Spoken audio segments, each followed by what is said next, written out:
بالنسبه للبورد مثلا بيجي العميل يقول لي انا عايز بورد، ماشي يا سيدي حقك والله. اهو انا هوريك بس بورده الاتحاد اهو، هي اللي عندك 3 مداخل تاخد فلاشه اهو. طيب بلاش دي خالص. انت عندك واحد ايه؟ واحد ولا 4 ولا 2؟ طيب ما هو الفروقات ما بينهم اهو. اهو بس سلطيلي بس الكاميرا، تمام الكلام، هو الفرق ما بينهم هيبان. يعني بصي عندك مثلا دي اللي هي بتاعت اللي هي مش مصقوله اللي احنا بنقول عليها، شفتها اهي مش مصقوله اهي. طيب بص شفتها، تعالى كده.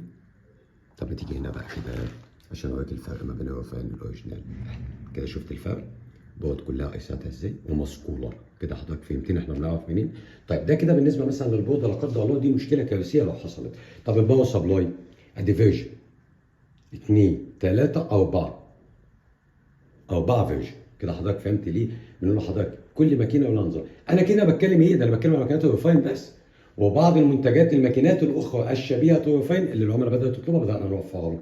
تعالى طيب اكلمك على السنون مثلا. انا عندي مثلا السنون 45 30 60. حضرتك محتاج اي نوع ايه اللي يخدم شغلك؟ طب اسعارهم واحده وعندي منهم فيرجنات كمان. يعني ممكن ابتدي معاك سعر السن من 60 جنيه 80 جنيه ل 100 120 جنيه. طب كل دي فيرجنات موجوده ممتازه كلها زي الفل. وفي عميل يقول لي انا ما برتاحش الا في الرخيص، حقك. انا ما برتاحش الا في الغالي، حقك.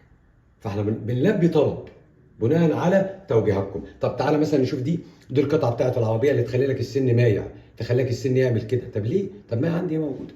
وانا بكلمك في حاجات متوسطه 50 60 70. الكلام فارغ كله، يعني مش الحاجات اللي هي تضايق. تعالى وانا اوريك كده مثلا الهولدر بتاع الرفايع. الهولدر ده مثلا موجود منه اهو، ده موجود منه الفضي. انا ما قلتلكش الفضي وحش، انا بقول لك ده الاوريجينال. انا ما قلتلكش التاني وحش خالص والله، شغال وزي الفل، بس ده الاوريجينال. طب انا عندي مشكله المكنه بتاخد خط وبتاع قبل الأجر. انا بكلمك في 40 جنيه ولا 50 جنيه حليت مشكله انها بدل ما تبوظ لك 3 متر فوسفور انت كده خسرت كتير. طيب نيجي بقى على الكابل اللي بينقل الداتا للكاوتش او للعربيه. الكابل ده منه موديلات كتير. ليه احنا عندنا من غير البورد، وعندنا بورده واحده، وعندنا يقبل مدخلين، وعندنا يقبل مدخل. طب ليه انا ببيع ده؟ لان ده بتمن اللي من غير بورد. كده حضرتك فهمتني؟ فانا بديهولك تستفاد. بتقوم شادد الجاك من هنا ومن هنا ومركبه رابط المسمار، مركب الجاك بس، يبقى حضرتك لا فصلت ولا قطعت ولا حتى شلته من مكانه بتركيبه المصنع او بتركيبه بلاده زي ما بقول. كده حضرتك فهمت؟ انما ده موجود ده موجود ده موجود.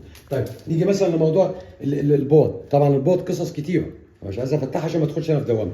الستيب اللي هو الخط الابيض اللي السن بينزل عليه اهو، ده بقى وبيجي كده. حضرتك بتاخد منه 70 سم، انت بتتكلم في مبلغ قليل جدا. ممكن تعمل تشيك لمكانتك كل سنه، شوفها زعلانه ليه، عايزه ايه، الكلام ده كله طبيعي، مش باكل من هو عيش. تمام. يجي واحد يقول لي مثلا طب الشيت اللي انا عايز اقطع عليه، اقول له يا فندم حضرتك الشيت مقاس كام والايه؟ تمام. ليه؟ لان انا مثلا عندي الشيت ده التقيل اهو، شايفه عامل ازاي؟ عندي ده خفيف اهو، عندي البرتقاني اي سي ممتاز جدا، وهكذا. كده حضرتك فهمت قصدي ازاي؟ الفكره ان انا بتكلم على تفاصيل، عشان كده بنبقى مزعجين شويه مع العميل في حته التفاصيل. طيب تعالى مثلا نبص على مدخل يو اس بي، ده بينهم اختلافات. مدخل الكم قصدي، اسف، ده بينهم اختلافات. في موديل مثلا يركب عند عميل على كذا، وفي موديل يركب عند عميل. طب بتعرفوا ازاي؟ ما احنا ماسكين العدسه اهو، بنعرفه بقى بالارقام المكتوبه عليه. تمام الكلام؟ طيب عشان لما يركبوا لحضرتك يبقى الامر انتهى، مش يركبوا يبقى لسه عندنا مشاكل. احنا وكلاء لمصنع رفاين في مصر او لمنتج رفاين قطع بلوتة رفاين. الحمد لله رب العالمين موفرين كل قطع غياره، الحمد لله رب العالمين. عندنا تقريبا اللي العميل بيحتاجه واللي مش بيحتاجه كمان. يعني مثلا زي الباسكت ده، مش كل العملاء بتحتاجه. الباسكت ده موجود تحت في الجهاز بحيث ان الناس شغاله حنه بتبعت عروض مع واحده وكلام من ده ما يتبهدلش بالتراب، والناس اللي شغاله زي في عميل ما بيحتاجوش، بس احنا جايبين وربما عميل يجي يحتاجه. دي كده فكره قطع الغيار. اتمنى للجميع التوفيق، نشكر حضراتكم جدا، واتمنى اكون وصلت لكم على قد ما اقدر المعلومه. بارك الله فيكم وشكرا.